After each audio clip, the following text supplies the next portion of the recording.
Aujourd'hui, on reçoit Yohan Elias, qui est un entrepreneur qui a monté une agence devenue référence sur Google Ads. Dans cet épisode, on revient sur ses débuts en tant que consultant Google, puis sur son burn-out et enfin la structuration de son agence qui l'a poussé jusqu'à 1 million de marge annuelle avec 11 collaborateurs. On parle des stratégies qui lui ont permis de développer son agence, de tous les conditionnements mentaux qu'il a dû abandonner pour être capable de le faire, la peur de déléguer, la peur de refaire un burn-out et la croyance que devenir riche, c'est devenir une mauvaise personne. Et on parle surtout de la perte de sens qui peut arriver lorsqu'on atteint l'indépendance financière et de comment en sortir.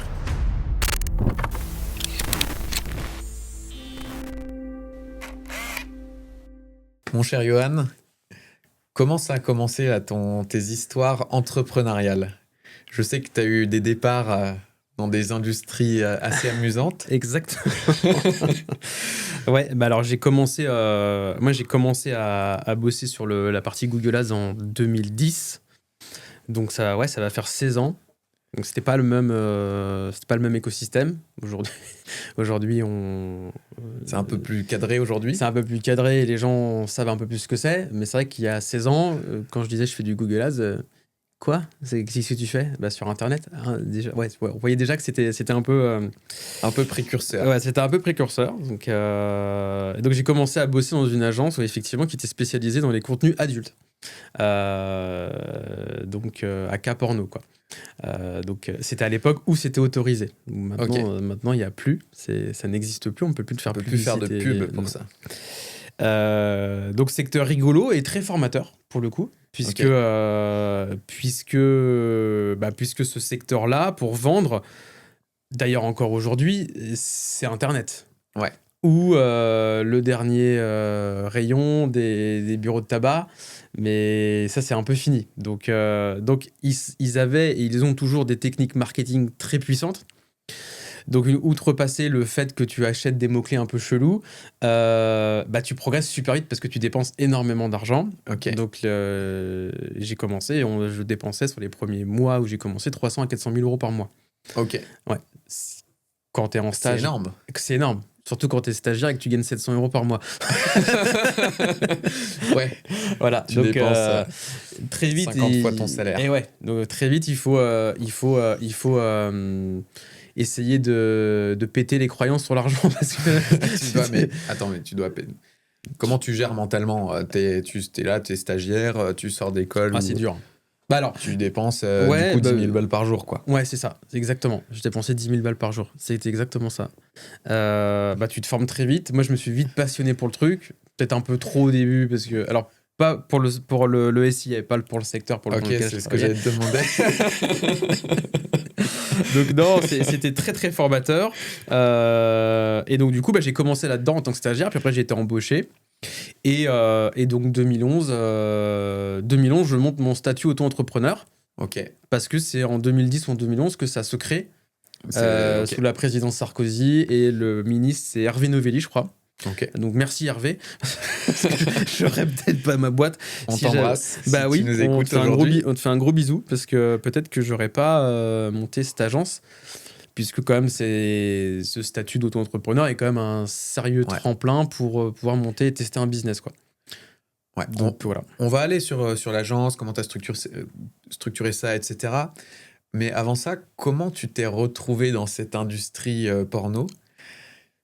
Qu'est-ce qui amène à postuler là-dedans? C'est quoi la petite backstory là? Alors la backstory, c'est que j'en savais rien en fait. Hein. C'était moi j'étais dans un master où j'allais faire du e-business. Ok. Donc ça veut tout et rien dire. Ça veut tout et rien dire. Moi je suis un homme de chiffres, j'adore les chiffres. Je suis pas trop un homme de créa.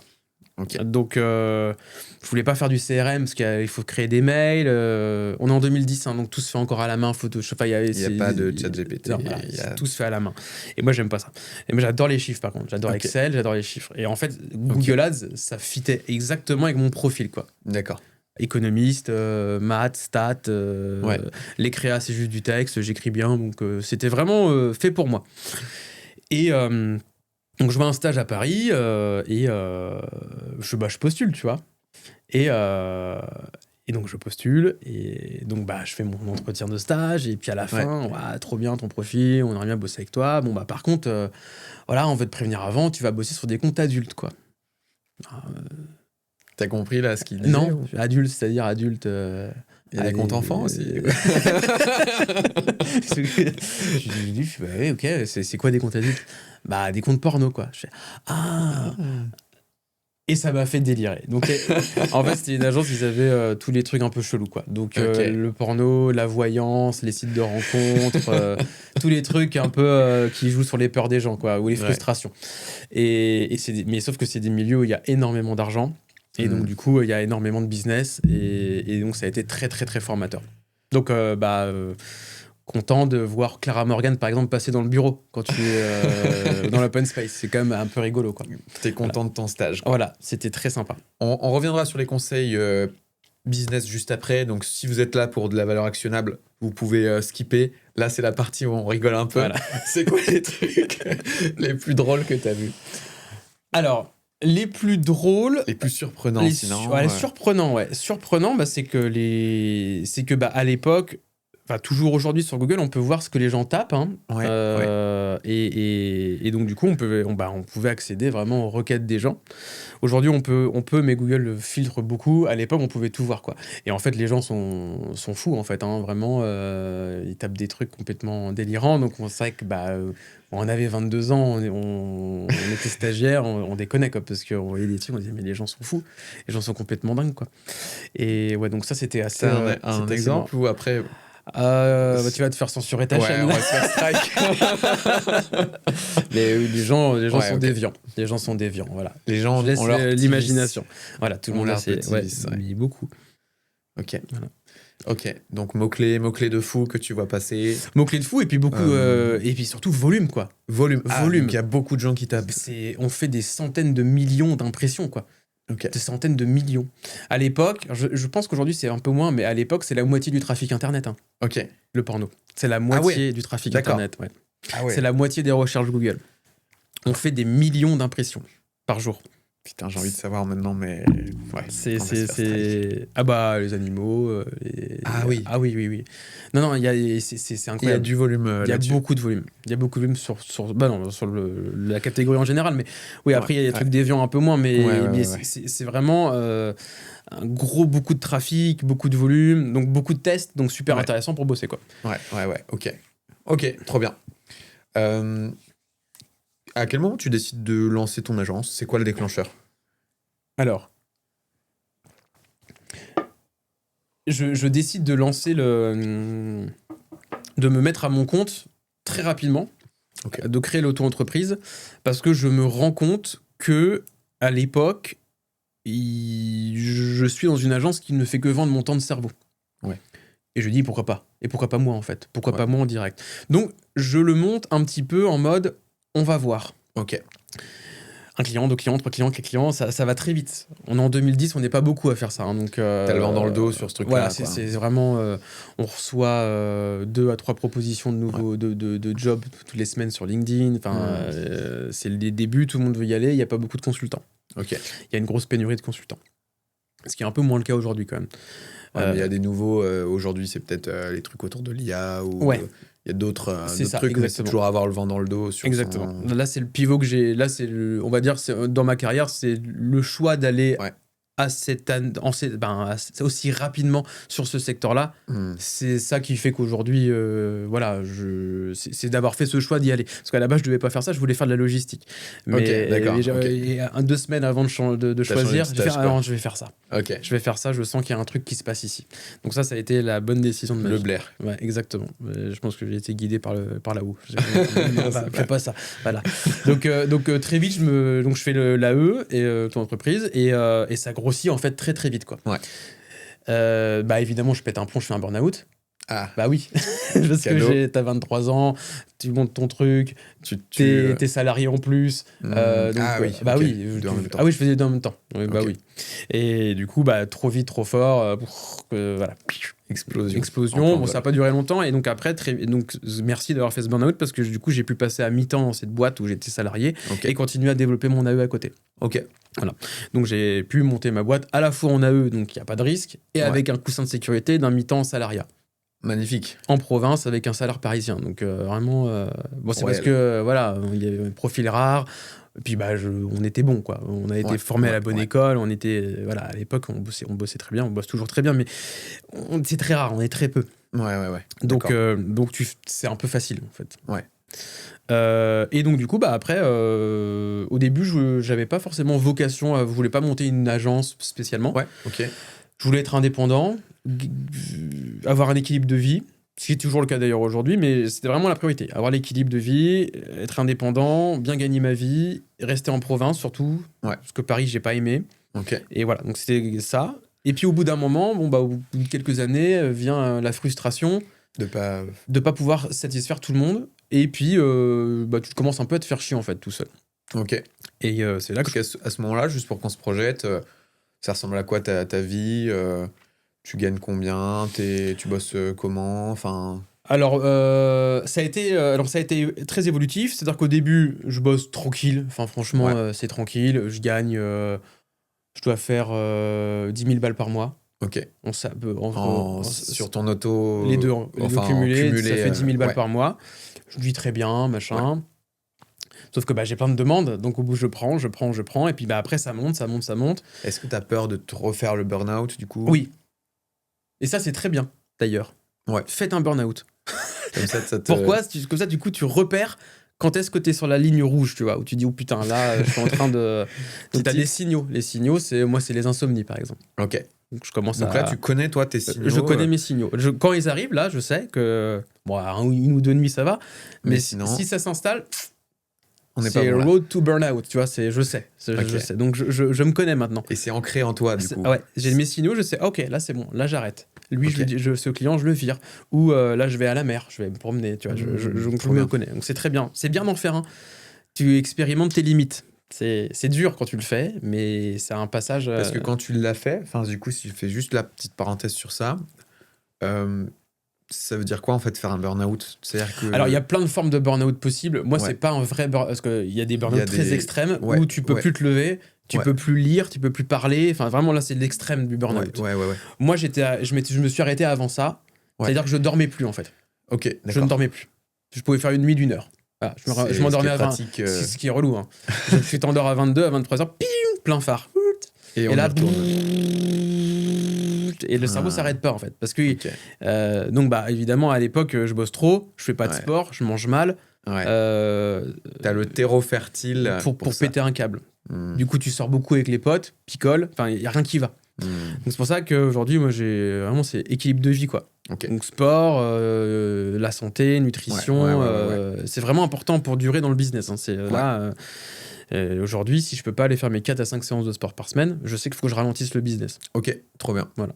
Et c'est ok. Je préfère gagner moins, mais être heureux. Pour être ok avec ça, ça t'a demandé d'aller de l'autre côté. Exactement. Faut aller voir la zone d'ombre. Que ça s'imprime dans ton cerveau, quoi. Tu dis ok. Donc je t'ai monté à 95 kilos. Ah ouais. Okay. Oh oui, il y a rien qui allait. Je ressemblais à rien. J'étais une merde. Mais bon, mais c'est très bien. C'est très bien de vivre ça en fait. C'est vraiment une expérience que je conseille à tout le monde. D'aller vraiment dans les bas-fonds, de voir dans le dark side, de voir ok, si je bosse comme un âne pour gagner de l'oseille, voilà comment je peux finir. Voilà ce qui se passe. Voilà ce qui se passe. Alors je privilégie que ça. Ouais. Alors que tu gagnais moins d'oseille qu'après en plus. Ah oui, complètement. Ouais. Donc il y a aussi... Il y a l'expérience en fait. Gagner de l'argent, c'est pas passer plein de temps en fait. C'est être malin. Bon, après, j'étais plus jeune. Hein. Ouais. T'apprends en fait. Hein. Donc c'est des bonnes expériences qui sont douloureuses mais qui sont cool. Ouais, ok. Voilà. Et donc du coup, je sais plus où on en était. Voilà. Du coup, on en était. Donc là, on a juste fait la parenthèse sur le burn-out, mais on revenait à ton. Oui, alors combien ça ressemblait à quoi à ce moment-là ta vie et tu commençais à te faire chier, quoi. Voilà, donc après, du coup, vu que je fonctionne bien et que je marche bien, je suis beaucoup recommandé. Ouais. Et donc, du coup, j'ai plein de demandes. Ouais. Donc, je commence à reprendre du business, jusqu'au moment où arrive un moment où soit je refais un burn-out, soit je dis non à des clients. Donc, je dis non à des clients. Ok. Donc là, t'as appris. Là, T'as changé t'as de appris. comportement. Exactement. Donc là, donc, ce qui est bien là-dedans, c'est que donc la première phase qui est cool, c'est que tu refuses les cons. Donc tu bosses que avec les gens que t'aimes, qui te ressemblent. Cool. Donc Ouais. ça, c'est trop bien. Donc j'ai eu des expériences super avec aujourd'hui j'ai des clients avec qui je suis devenu très très bon ami. Donc c'est trop cool. Après arrive une zone de frustration où tu commences à refuser du coup des gens cool parce que t'as plus de temps en fait. T'as pris tous les cools mais t'en as encore qui viennent. Et donc du coup là arrive la frustration. Donc là on est 2017, 2018 à peu près. Donc là grosse année, je fais 400 000 € de marge tout seul. Ok. Donc, Consultant. Donc là, je gagne très très bien ma vie. Donc là, c'est chiffre d'affaires, enfin c'est profit, la marge quoi. La marge. Bon, après, une fois que tu enlèves les impôts, il te reste. Oh, c'est énorme. T'as 25 000 par mois, 25-30 quoi. Ouais, ok. 25 plutôt. Donc c'est énorme. Donc, tu fais déjà plus ça pour l'argent. Hein. Oui, là, t'as plus ce moteur-là, du coup, non. il s'éteint. Il s'éteint. Après, du coup, mais par contre, t'as la frustration de dire putain, ce projet, il a l'air cool, ça a l'air sympa, machin. Ok. Et donc, c'est là que je commence à me dire, là, il va falloir que je recrute, il va falloir que je me mette en mode agence. Et là arrivent toutes les croyances limitantes. Ah non, non, non. Si tu te mets en agence, tu vas bosser plus, tu vas refaire un burn-out, tu vas passer ta vie à bosser. Ok. Ça fait 10 ans que tu fais ça. Si tu délègues, tu vas baisser la qualité de l'agence, ça va être nul, donc tu vas te casser la gueule. Et puis gagner trop d'argent, c'est pas bien. T'en as assez. Et si tu voilà, donc toutes les croyances intérieures, tous les warnings. Ah ouais. Donc là, je me fais coacher. Ouais. Je me fais coacher pour dégager tout ça en fait. Ouais. Donc les croyances limitantes. Qui sont dues à tes expériences, à ce qu'on t'a refilé de ton éducation, à ta vie, à ton package quand t'arrives. On en a tous. Et c'est pour ça que tout le monde devrait se faire coacher un petit peu pour dégager ça, parce que c'est vrai que c'est un peu comme une montgolfière qui veut s'envoler, t'es attaché au sol. Ouais, parce que du coup, toutes les phrases que t'as dites, là, finalement, arrivent à la conclusion de il ne faut pas que je lance mon agence, quoi. Alors que c'est ce que tu veux, quoi. Oui, c'est ça. J'ai envie de ça. Mais non. Va pas, tu peux pas. Tu peux pas. Parce que si tu fais, tu vas mourir. J'exagère un peu, mais c'était quasiment ça. Tu vas refaire un burn-out, en fait. Parce que là, tu vas avoir... Peur de souffrir à nouveau. Voilà, peur de souffrir. Parce que agence égale plus de clients, donc plus d'emmerdes. Ouais, logique. Donc plus d'emmerdes, donc plus de temps. Donc plus de temps, donc moins de temps que mes enfants. Donc moins de temps que mes enfants, on repart dans le schéma, je fais que du bosser. Donc pas bon, tu vois. Et en fait, du coup, maintenant, 5 ans après, je bosse moins, je gagne que 10 fois plus et la qualité a augmenté. Ouais. Parce que quand t'es tout seul à gérer 15 clients, tu laisses passer des trucs, il y a des trucs que tu fais peut-être un peu moins bien. Ouais. Et en fait, tu te rends pas compte, mais ta qualité, tu la baisses en fait. Sauf que là, maintenant, avec tout ce qu'on a mis en place à l'agence, la qualité, elle a augmenté. Moi, je peux me focus que sur des trucs ultra précis à haute valeur. Ouais. Et en fait, toutes les croyances étaient fausses, en fait. Ouais. Voilà. Donc aujourd'hui, l'agence, du coup, vous êtes 11. Ouais, on est 11 consultants, on est 12-13 avec les fonctions support, où il y a par exemple Mathieu qui nous a rejoint, qui s'occupe un peu du customer care, de la communication avec moi, qui est sur la chaîne YouTube avec moi. Voilà. Donc, on est 11 consultants et on va dire 13 avec les à côté. Les à côté, ouais. Exactement. Ok. On peut parler un peu des chiffres de l'agence. Vous avez fait, je crois, 1,4 million. Ouais, on a fait 1,450 million l'année dernière et 1 million de marge. Donc, ce qui est assez énorme en termes de marge pour ce genre de business, je veux dire. C'est des business c'est des business. Les business de media buying sont des business qui marchent quand même assez bien, ouais. Ouais, assez bien. Donc là, l'idée, ça va être de comprendre le pont qui fait peur entre Yoann consultant et Yoann agence qui fonctionne. Ouais. C'est-à-dire toutes les croyances que tu as notées Et après, en fait, non. Ouais. Et qu'est-ce qui a été mis en place? Donc, tu vois, au niveau de l'équipe, de l'offre, etc. Enfin, plein de choses, je pense, qui peuvent être intéressantes. C'est quoi, toi, les plus gros déjà changements de perspective que tu as dû faire pour construire l'agence que tu as aujourd'hui? Alors, la première, je pense que ça a été de me dire que je n'étais pas indispensable. Déjà, ça, c'est le gros levier. Et de réussir à lâcher prise et à lâcher, en fait, mes consultants, tu vois, et à prendre du recul, à prendre de la distance. Voilà, c'est ça, vraiment prendre de la distance sur tout un tas de sujets. Tout ça passe par, évidemment, des process, de la formation et du recrutement. Parce que, évidemment, ça ne fonctionne que si j'ai des bonnes personnes en face.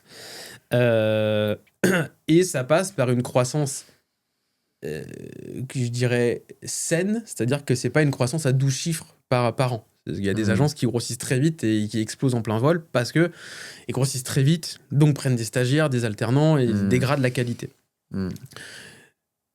Année 1, on est 2, année 2, on est 4. Enfin, c'est une croissance. Ça y va tranquillou. Voilà, ça y va tranquillou, mais de manière saine et raisonnée pour éviter pour garder justement cette qualité et maintenir. Parce que nous, 100% de notre acquisition, c'est le bouche à oreille. Le bouche à oreille, ça marche dans les deux sens. Si tu fais de la merde. Si tu fais de la merde, et puis je sais plus que c'est quoi l'adage marketing, mais un client satisfait te recommande auprès de 12 personnes, un client non satisfait te défonce auprès de 40 000. Quoi. C'est ça. Voilà. Donc, du coup, nous, c'était l'idée d'avoir une croissance saine, beaucoup de formation. Donc, parce que les gens venaient à la base pour Yoann Elias.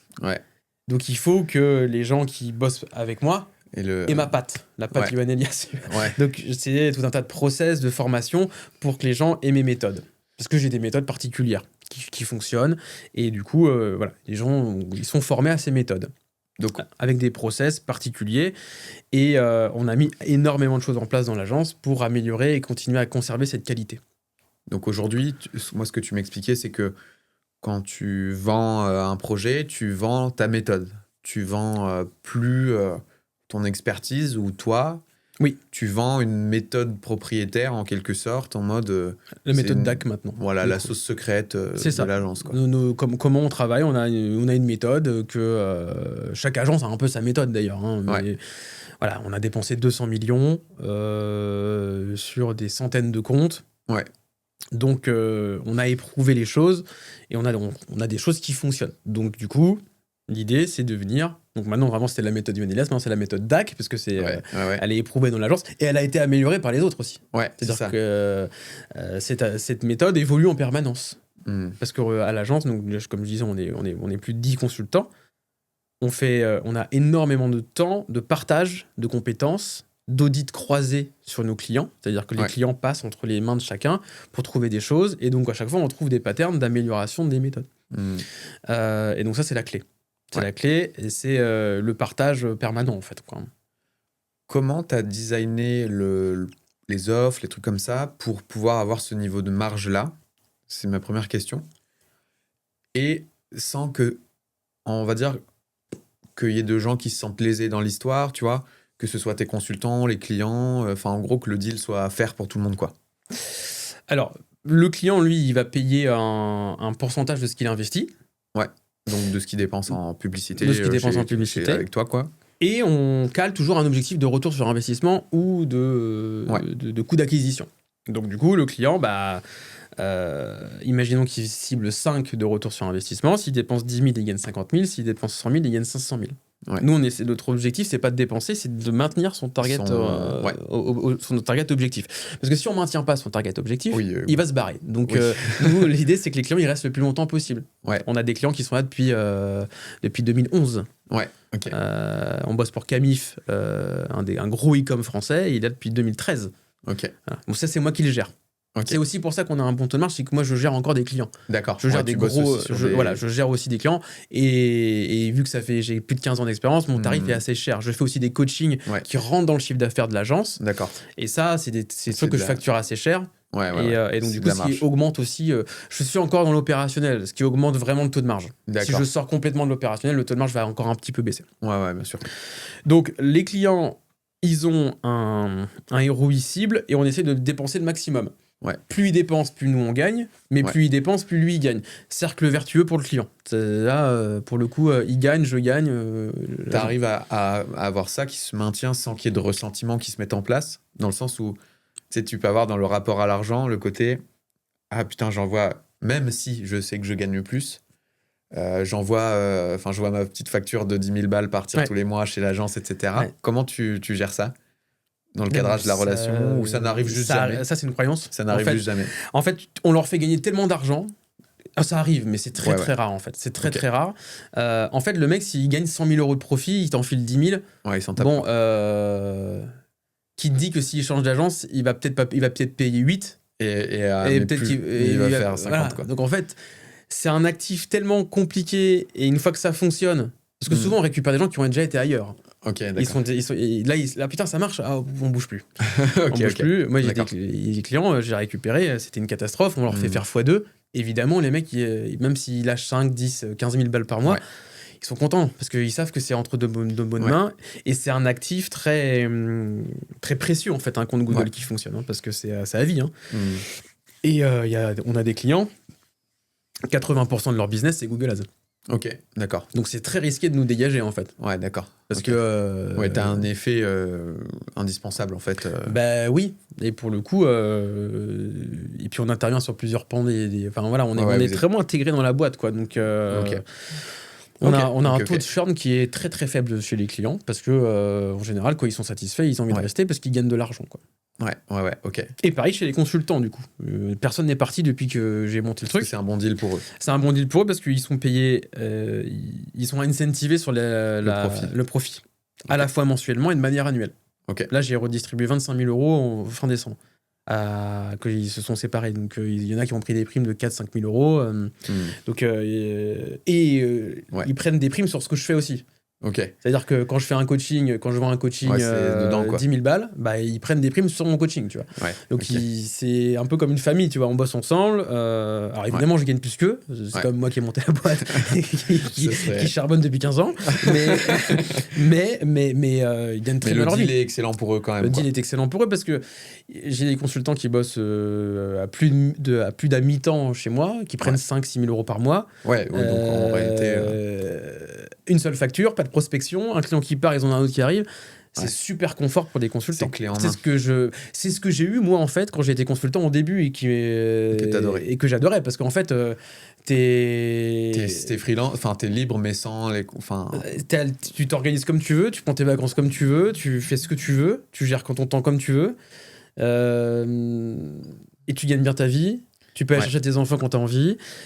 Et t'as pas la prospection parce que quand t'es freelance, la douleur c'est la prospection et c'est trouver des clients.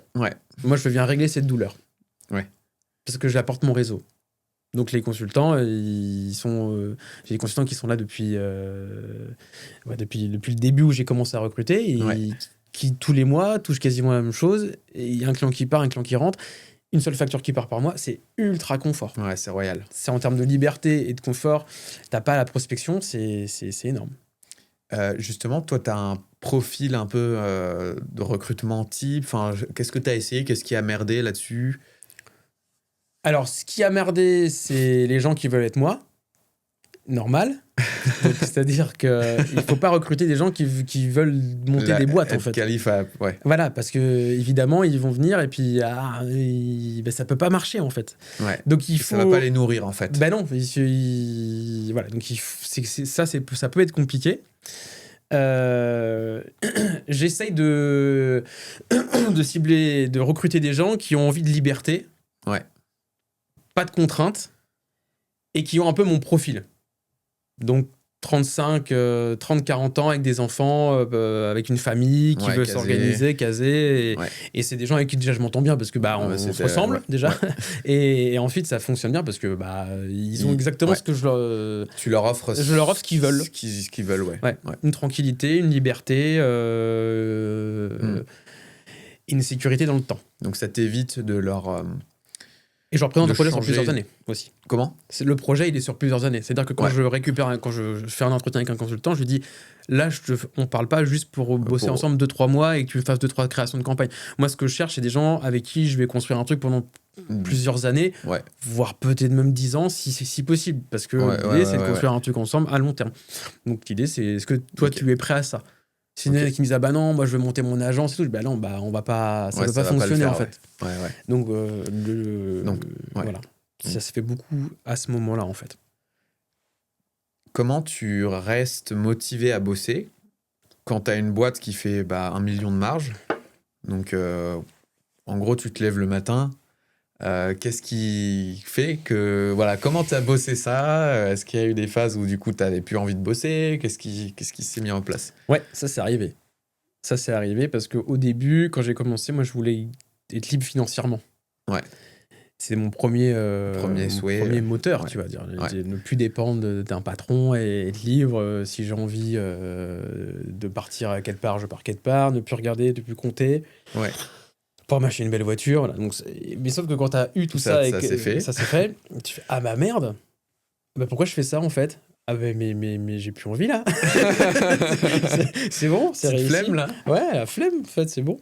Donc après, il faut trouver d'autres moteurs. Donc là, pareil, je repasse par des cases de coaching, et de travail de mission, d'entreprise. Et en fait, là, maintenant, moi, ce qui m'anime, c'est le... Bah alors, je rajoute pas mal de choses, tu vois. Ouais.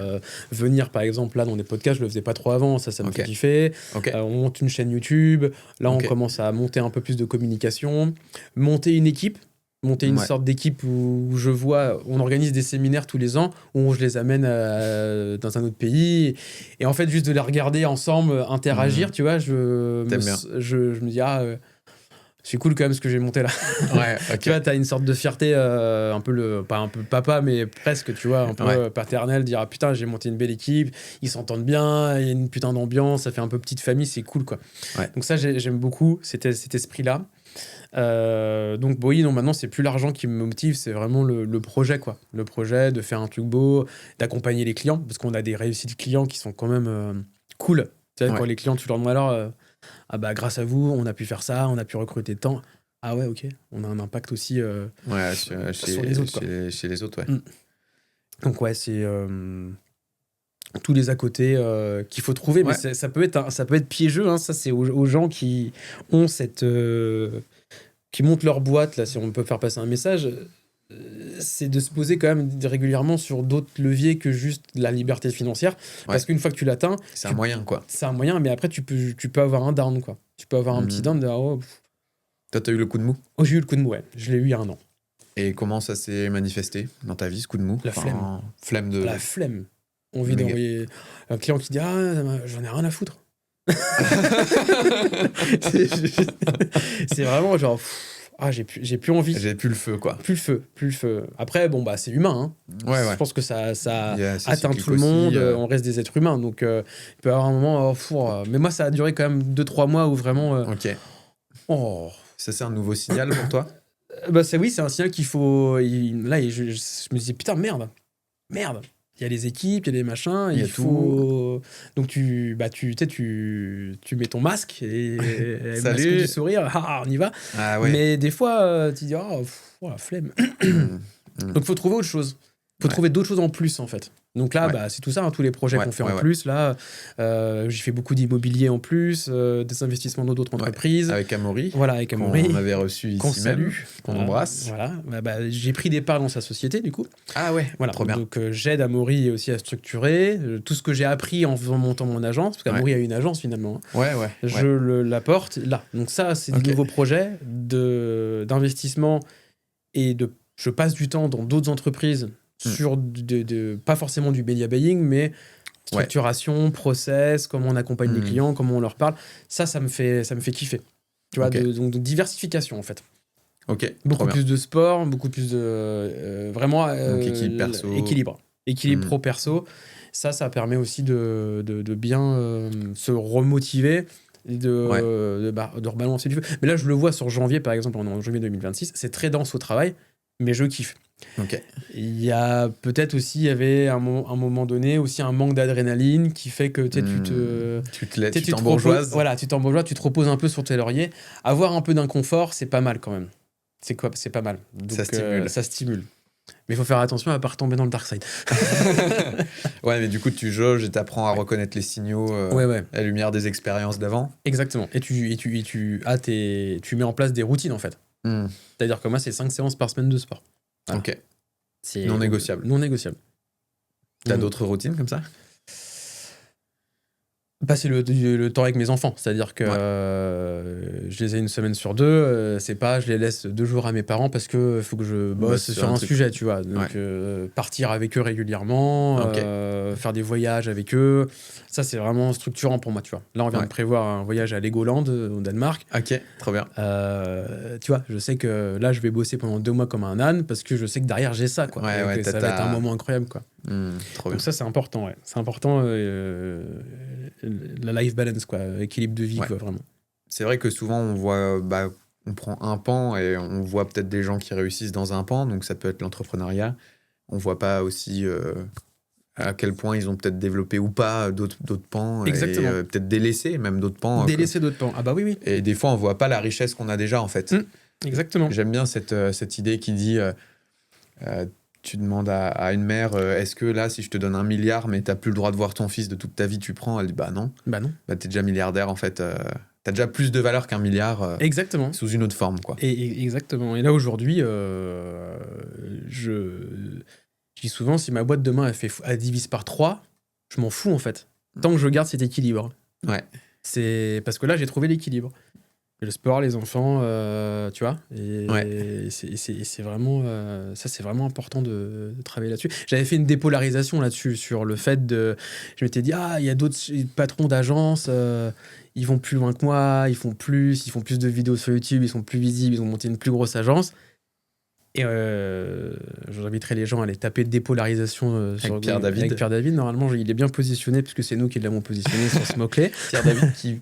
Bon, je vais pas teaser parce que je l'ai invité, mais on n'arrive pas à trouver de date. Il va venir. J'avais fait une dépolarisation sur le sujet et en fait, tous ces mecs-là, en fait, quand tu regardes, ils n'ont pas d'enfants. Tu fais OK. Moi, j'ai les enfants et tu vois, tous les pans sont plus remplis qu'eux, tu vois. Ouais. Et là, tu fais OK, waouh, et ça te. Les mecs que tu mets sur des piédestals, tu les fais redescendre. Tu fais OK. Du piédestal, le truc, ouais. OK, c'est bon. Non, mais en fait, c'est très bien ce que je fais, quoi.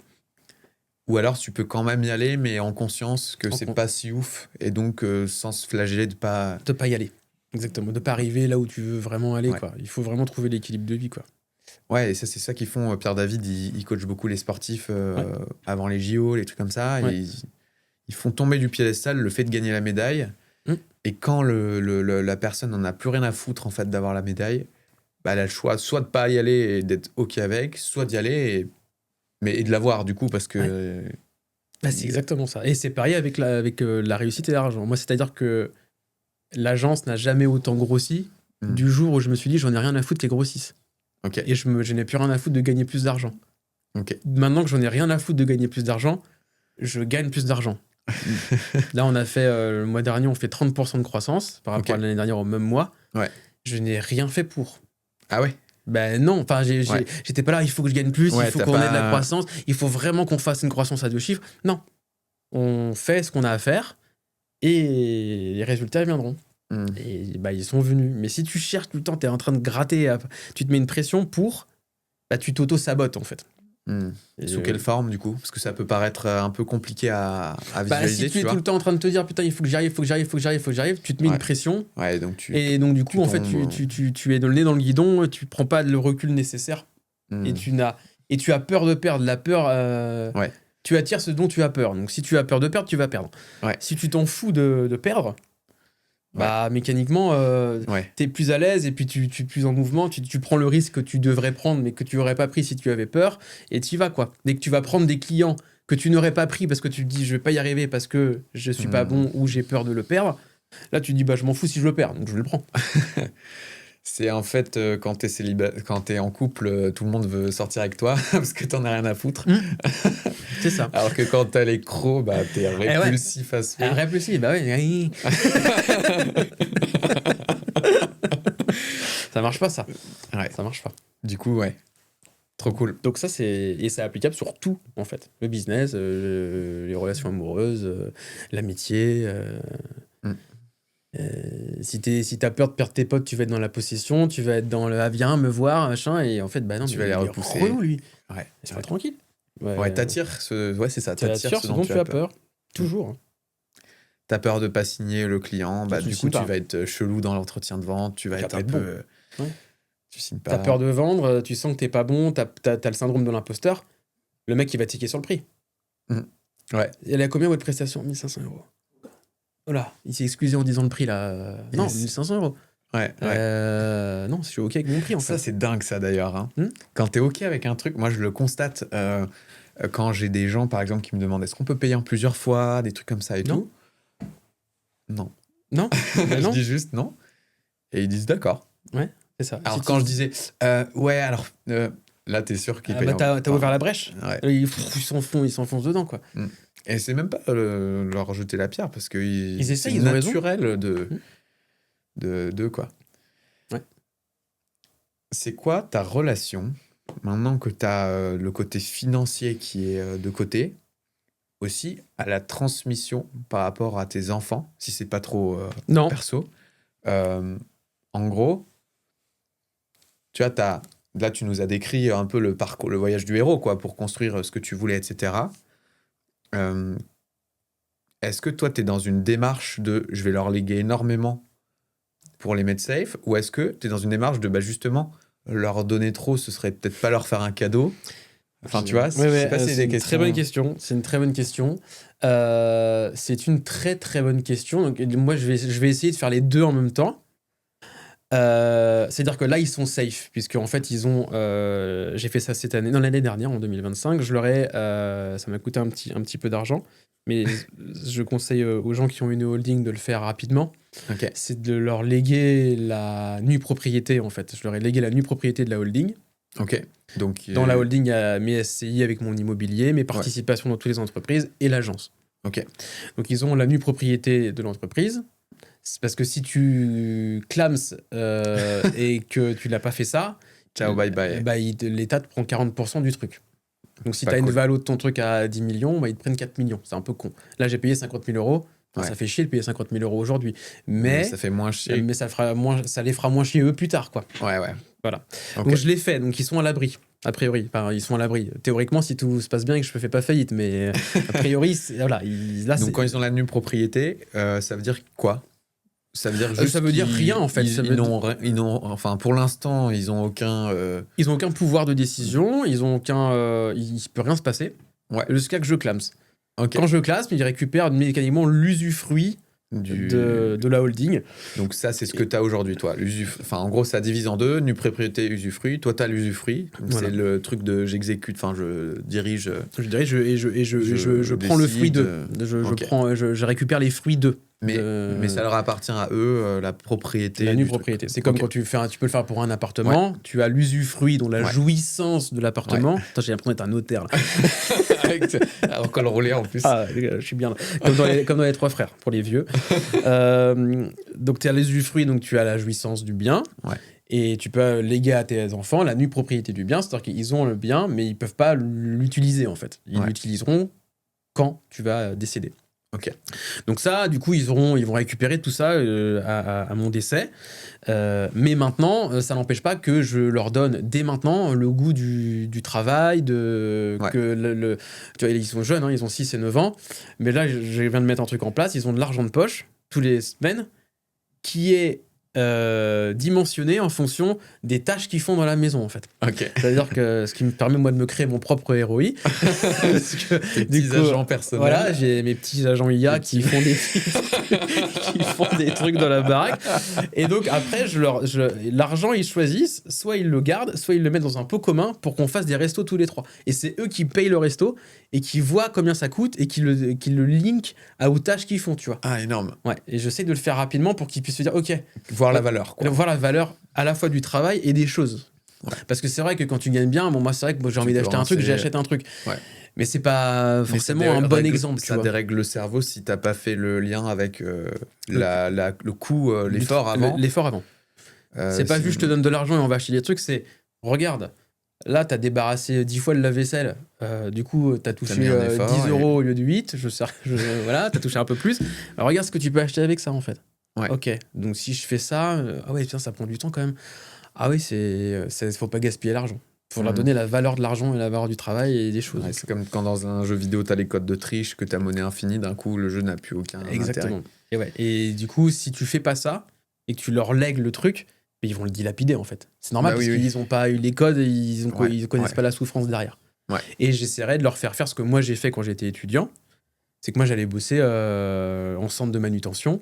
Ok. Et je gagnais 65 balles ou 70 balles par jour. Okay. Et je savais à quel prix, à quelle sueur. Voilà. Et ça, ils le feront. Ok. C'est obligatoire.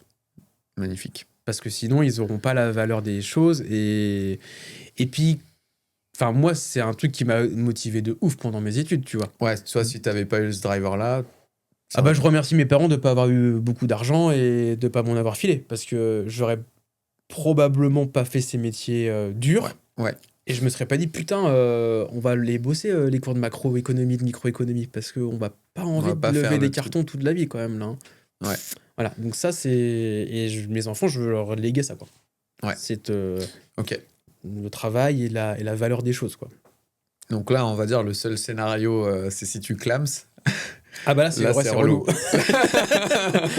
Ceci dit, j'ai mis mon frangin en administrateur une fois que je clams. Donc, ce sera à lui de gérer ça. De gérer. Ouais. Okay. Jusqu'à leur majorité. Mais là, après, on va essayer de après, pas mourir. Déjà, c'est relou si tu clams parce que tu seras mort. Déjà. Voilà, déjà, c'est relou parce que j'ai pas encore 40 ans. Et la vie, c'est quand même cool. Bah ouais, c'est ça. Donc, on va en profiter encore un peu. On aimerait bien, quoi. Ouais. On aimerait bien.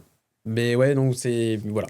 Donc, je t'ai une réponse en 2 fois. Donc, je les ai mis à l'abri, mais je veux pas les mettre à l'abri sans prix à payer, tu vois. C'est contrôlé aussi, quoi. Bah ouais, sinon tu crées des cons.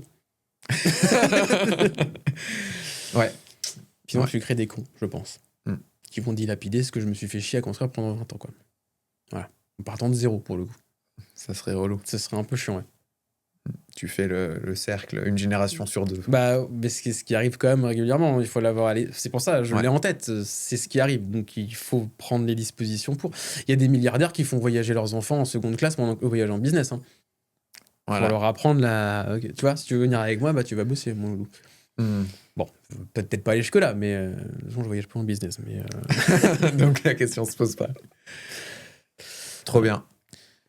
Ce serait quoi, le truc que tu aurais aimé entendre à 20 ans, à la lumière de ce que tu as vécu maintenant?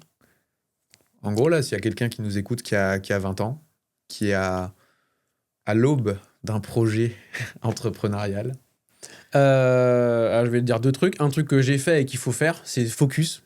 Okay. Pas se disperser. Éviter le syndrome de l'objet brillant. Ah, ça a l'air cool, ça. Tu changes pas tous les 3 mois. Non, si t'as un truc... Là, pour le coup, c'est ce que j'ai fait et ça a marché. C'est-à-dire que ça fait 15 ans que je fais la même chose. Donc, du coup, bon, bah voilà, on est une des meilleures agences françaises sur le sujet.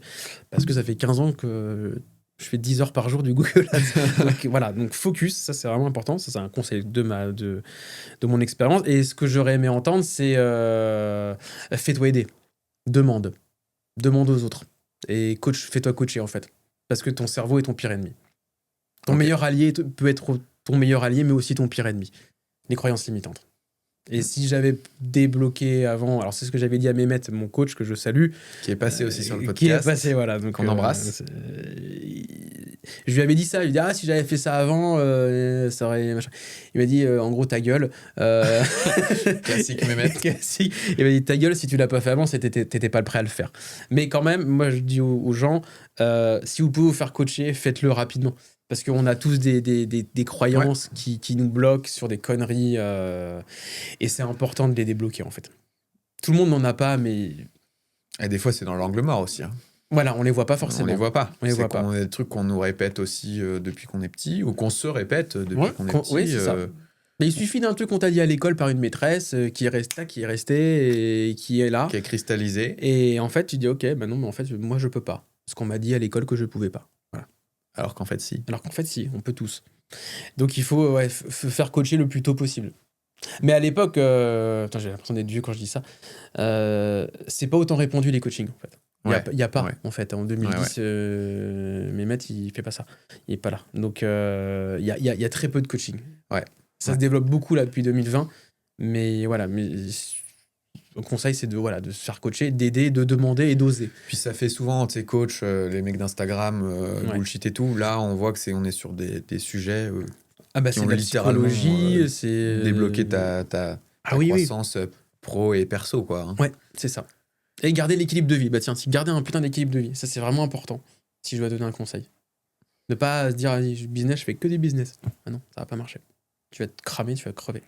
Voilà. Trop bien. Bah moi je suis content. En plus, Mehmet me coach également, donc non, mais je suis heureux d'avoir accès à ça si tôt entre guillemets. Ouais. Ah bah oui, c'est vrai que toi t'es plus jeune que moi. Et non mais du coup je marche dans tes traces. donc t'as ouvert la voie. C'est très bien. Il faut se faire coacher parce que c'est game changer. Moi franchement je pensais pas avant le coaching que ça aurait eu cet effet-là. Après, ça dépend aussi du dimensionnement et de la puissance de tes croyances limitantes. Et donc de comment ton cerveau a de l'emprise sur toi-même, en fait. Il y en a, et c'est moins le cas, tu vois. Moi, je sais que c'était puissant. C'était puissant ? C'était puissant, ouais. Bah, j'ai le cerveau qui est bien... TDAH, HPI. Bien. Quand il a décidé un truc, Donc, il va pas me lâcher. Donc, il faut des outils externes pour t'aider à... Mais tout le monde n'a pas ça. C'est quoi le shift qui a été le plus marquant dans ton histoire, là Ah bah c'est que déléguer n'est pas possible. C'est de passer de déléguer je vais mourir à ce qui se passe maintenant, déléguer j'ai plein de temps. Mais là j'avais une croyance qui était si je délègue j'ai des merdes, si j'ai des merdes je bosse trop quoi. Mais en fait c'est l'inverse qui se passe, mais vraiment littéralement. Il se passe littéralement l'inverse, mais complet de ce que mon cerveau me disait qu'il allait se passer.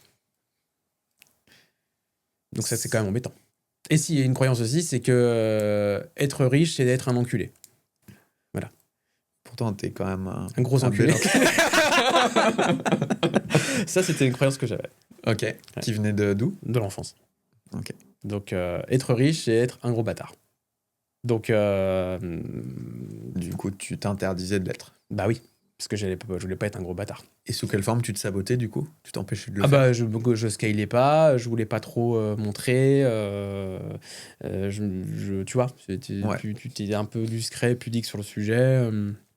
Et tu te dis, je vais pas plus loin, quoi. Je vais pas plus loin parce que c'est pas bien de trop gagner. Et en fait, ça, c'était une croyance que j'avais, que Mehmet m'a fait péter aussi, quoi. Et maintenant, bah, pareil, une fois que tu t'en fous de ça, de gagner de l'argent. Comment elle a pété cette croyance ? Enfin, désolé, je te... C'est avec le coaching, en fait, il te montre des exemples, PNL, hypnose, visualisation. Ouais. Et en fait, tu te rends compte que en fait, l'argent, c'est l'inverse, c'est un amplificateur.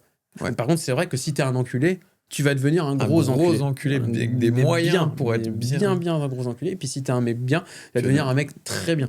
Ouais. Là aujourd'hui, tu vois, je fais des dons un peu partout parce que j'ai de l'argent pour. Donc bah je donne, je participe dans des associations. Chose que tu ne pourrais pas faire si j'avais pas d'argent. Donc c'est un amplificateur. Pareil, j'investis dans des boîtes où je passe du temps. Pareil, si j'ai pas d'argent, je peux pas le faire. Donc j'investis dans des choses qui ont du sens, qui donnent de la valeur. Et donc c'est plutôt vertueux, tu vois. Ouais. C'est une quantité d'énergie que tu peux diriger où tu veux, quoi. Plus forte, et donc tu as plus d'impact.